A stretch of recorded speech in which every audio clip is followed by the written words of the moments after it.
రైతు స్వరాజ్యం YouTube channel వీక్షిస్తున్న ప్రేక్షకులందరికీ స్వాగతం సుస్వాగతం.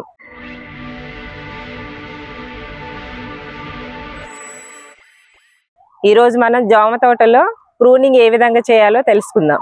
మొక్క కాండంపై 30-40 సెంటీమీటర్ల వరకు ప్రక్క కొమ్మలు పెరగనీయవద్దు. సుమారు 40 సెంటీమీటర్ల ఎత్తు వద్ద ప్రధాన కాండమును కత్తిరించి వేయాలి. తర్వాత 20 రోజులకు కత్తిరించిన దగ్గర కొత్త చిగుళ్ళు రావడం జరుగుతుంది. దానిలో 4 దిశలలో 4 కొమ్మలు ఉంచి మిగిలినవి తీసివేయాలి. తదుపరి ఈ కొమ్మలు 3-4 నెలలు పెరిగిన తర్వాత 50% వరకు మళ్ళీ కత్తిరించి వేయాలి. మరలా కొత్త చిగుళ్ళు వచ్చినప్పుడు పైన తెలిపిన విధంగా ఎంపిక చేసుకొని తక్కినవి తొలగించుకోవాలి. తిరిగి ఈ కొమ్మలు 3-4 నెలలు పెరిగిన తర్వాత వాటికి 50% వరకు కత్తిరించి వేయాలి.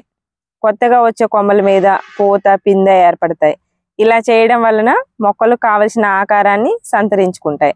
2వ సంవత్సరం కూడా కొమ్మ కత్తిరింపులు చేయాలి. తద్వారా మొక్కలన్నీ కూడా 2.5 మీటర్ల ఎత్తు 2 మీటర్ల వెడల్పు వరకు నియంత్రించుకోవచ్చు. దాని కొరకు జనవరి, ఫిబ్రవరి, మే, జూన్లలో కొమ్మ కత్తిరింపులు చేపట్టవచ్చు.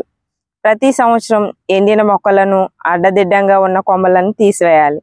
గత సంవత్సరం కాపు కాసిన మొక్కలను 3/4 వంతు కత్తిరిస్తే పక్క కొమ్మలపై బాగా కాపు వస్తుంది.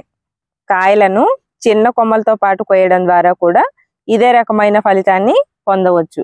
కాపు పూర్తయిన తర్వాత మే నెలలలో 50% వరకు కొమ్మలను కత్తిరించాలి. తద్వారా వర్షాకాలపు కాపును మనం నియంత్రించుకోవచ్చు. ధన్యవాదాలు.